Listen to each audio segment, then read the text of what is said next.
Equilibrium occurs when a reaction does not reach 100%. So what you're used to is writing reactions that have just an arrow in one direction. And we're trying to say that this starts at 100% and that ends up as 100% and this one ends up as 0. But in many reactions, there is, say, a percentage of products and reactants, and not all of it goes to completion. So make sure you write this double-sided arrow, because that's what the equilibrium arrow is. And when you reach equilibrium, you'll find that these are a constant percentage, but that doesn't mean the reaction stopped. A is continually turning into B, and B is continually turning into A, but it's happening at the same rate. So equilibrium can be physical or chemical.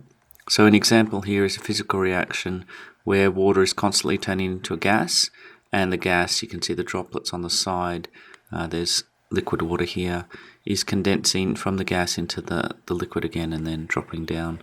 And so that's an example of physical equilibrium. And just an example of something you would have already covered before is pH. So a chemical equilibrium, water, a small percentage of water always breaks up into hydrogen and hydroxide ions, and so that's an equilibrium as well. So this forward and reverse happening at the same rate has a special term called dynamic equilibrium. It's dynamic because it's constantly happening.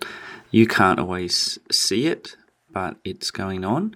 And when you have the situation where you've just started off and you've got mostly reactants, you'll find that the rate of change is quite quick, but then as the concentration of reactants gets slower, the rate of change and increase in products, the rate gets slower.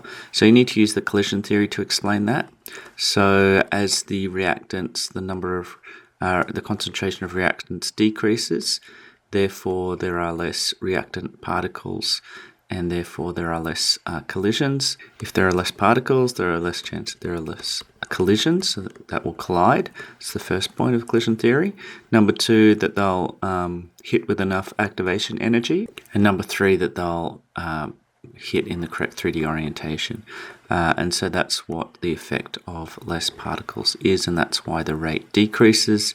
So you get the reactants changing into products at a slower rate. So that's reactants decreasing slower, products increasing at a slower rate. And so when they level out, that is equilibrium reached. And just a final terminology, homogeneous reactions are where all the reactants and products are the same state, usually liquids, sometimes gases, less often solids. And so the heterogeneous is where there's a mixture of states. It's quite common to have solid gas, liquid gas reactions, and that will be a little bit more relevant to the next video. Now, just to deepen your understanding just a little bit more for equilibrium, what you have in equilibrium is the two things that want to always happen is a decrease in order and a decrease in energy. The energy wants to just go all over the place, and so does the matter wants to go all over the place. It's how the universe works.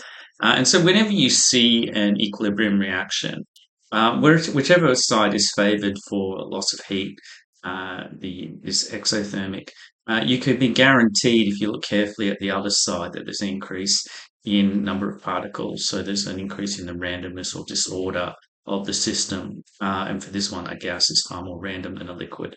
And so you can always tell if it's exo endothermic, if you've got a equilibrium reaction by looking at which one's got an increase in entropy and the other one will have an increase in enthalpy. Another thing that's sometimes useful is knowing that for an equilibrium reaction, the enthalpy differences and the activation energies are very low. And so it's very easy to go this way or this way. There aren't huge activation energy barriers, and there isn't a huge enthalpy difference barrier between the reactants and the products. And sometimes that can help you solve some very difficult problems, just knowing those little things.